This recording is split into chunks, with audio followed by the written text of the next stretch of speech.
Hello everyone, and welcome back to the channel. Have you ever stopped to think about how your emotions influence the decisions you make every day? Or have you wondered how desires shape the choices you make in life, and if those choices are truly aligned with your deepest values? Today, we will delve into a powerful and transformative topic, the balance of emotions and desires, and how cultivating inner peace can help transcend attachment. In our modern world, we are often bombarded by emotions and desires, sometimes to the point where we feel like we are losing control. These emotions, whether positive or negative, often drive our actions and, in some cases, define who we are. But how can we manage these feelings and desires in a way that leads us toward peace and fulfillment? How do we distinguish between natural desires and harmful attachments? Through this video, we will explore how emotions and desires play a significant role in our lives, the potential dangers of uncontrolled attachment, and how spiritual cultivation, wisdom, and mindfulness can help us find true inner peace and harmony. This is not just a theoretical discussion, it's an invitation to explore how we can all live with more clarity, balance, and serenity, regardless of external circumstances. Emotions and desires are natural aspects of the human experience, and they serve as the driving force behind many of our actions.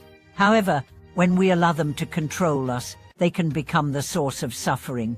Imagine for a moment a person who constantly seeks external validation, always chasing praise, success, and approval from others. While these desires may be initially fulfilling, over time, they begin to fuel dissatisfaction, stress, and a sense of emptiness. This cycle is driven by attachment, a deeply ingrained habit of clinging to transient things for emotional security. Similarly, unchecked emotional reactions such as anger, jealousy, or fear can lead to destructive behaviors, negatively impacting our relationships, our work, and our mental health. These emotional imbalances can distort our perception of reality, and we may find ourselves trapped in a cycle of frustration and conflict. So, how can we break free from these destructive patterns? The first step toward managing our emotions and desires is understanding their nature. Emotions are often tied to our thoughts and perceptions. They arise when we encounter certain situations, people, or ideas that challenge or fulfill our expectations. Similarly, desires arise from the yearning for something we believe will bring us happiness or relief. However, as Buddhist wisdom teaches, true happiness does not come from external sources but from cultivating a state of inner peace and wisdom. To transcend attachment, we must first acknowledge that our emotions and desires are not inherently bad. They are simply natural responses to the world around us. What makes the difference is how we relate to them. If we view them as impermanent and fleeting, we can avoid becoming overly attached to them. However, if we allow them to dictate our behavior and choices, they may pull us away from our true path, leading us into cycles of suffering. A key concept in Buddhist philosophy is the understanding that suffering is born from attachment. When we cling to things, whether it's a person, an object, or a situation, we create a false sense of security that can never truly satisfy us. This attachment arises from our desire to control or possess something, to hold onto it as a source of happiness. But the reality is that everything is impermanent. What we hold dear today may be gone tomorrow. In this way, attachment is an illusion that can only lead to suffering. So, how do we cultivate balance between emotions and desires? How can we manage our attachments without suppressing our natural feelings? One of the most powerful tools for achieving this balance is mindfulness.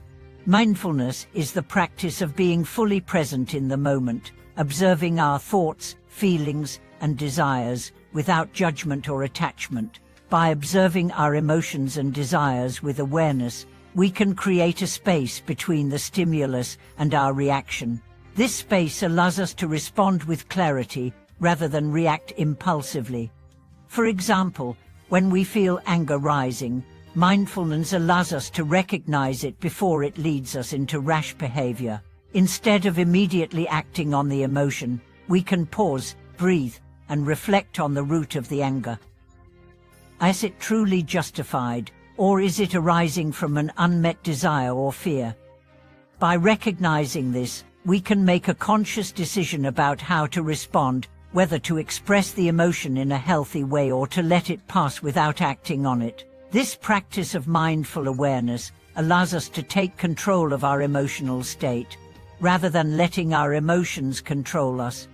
Similarly, with desires, mindfulness helps us recognize when we are seeking external validation or pursuing goals out of a sense of ego or attachment. For example, the desire for success is not inherently harmful, but if we become attached to the idea of success as the ultimate source of our happiness, we may find ourselves constantly chasing after it, without ever feeling truly fulfilled. By practicing mindfulness, we can observe our desires without being swept away by them. This allows us to redirect our energy toward pursuits that align with our deeper values, such as personal growth, compassion, and wisdom, rather than the fleeting satisfaction of external achievements. In addition to mindfulness, cultivating compassion is another essential aspect of managing emotions and desires. Compassion allows us to respond to ourselves and others with kindness, especially when emotions or desires arise. Rather than criticizing ourselves for feeling angry, jealous, or anxious, we can approach these emotions with understanding. Instead of indulging in the emotion, we acknowledge it and treat ourselves with the same compassion we would offer to a friend. Through this practice, we learn to soften the grip of our desires and attachments, allowing them to flow through us without causing harm. Furthermore, meditation and contemplation are vital practices for deepening our understanding of emotions and desires. Through regular meditation, we can train our minds to remain calm and centered, even in the midst of challenging circumstances. Meditation helps us quiet the mental chatter and connect with our inner wisdom, allowing us to see through the illusions created by our attachments and desires. As we continue on our journey of self-awareness and inner cultivation, we also begin to recognize the power of gratitude. Gratitude is an antidote to desire. When we cultivate a sense of gratitude for what we have in the present moment, we stop fixating on what we lack. This shift in perspective frees us from the constant desire for more, helping us to find contentment in the here and now. Gratitude allows us to appreciate the blessings in our lives, whether big or small, without the need to seek fulfillment from external sources. Ultimately, the key to transcending attachment lies in understanding the impermanent nature of all things. Nothing lasts forever, not our emotions, not our desires, not our material possessions. By recognizing this truth, we can loosen our grip on the things we think we need to feel complete. When we stop chasing after external validation or material success, we open ourselves to a deeper, more lasting sense of peace and fulfillment. The balance between emotions and desires is not about suppressing them, but rather understanding them. It is about recognizing that while they are natural parts of the human experience, they do not define us. We are not our emotions, we are not our desires, we are the observer of these experiences. Through mindfulness, compassion, and wisdom, we can learn to live harmoniously with our emotions and desires, allowing them to guide us without taking control of our lives. In conclusion, the journey to transcend attachment and cultivate inner peace is not a one-time effort, but a lifelong process. It requires patience, practice, and a willingness to confront our inner truths. By embracing mindfulness, compassion, and gratitude, we can navigate the complexities of our emotions and desires, ultimately finding freedom from attachment and creating a life of peace and fulfillment. Thank you for watching this video. I hope this exploration of emotional and spiritual balance has inspired you to reflect on your own life and how you manage your emotions and desires. Please share your thoughts and experiences in the comments below, and don't forget to like and subscribe to our channel for more insights and wisdom.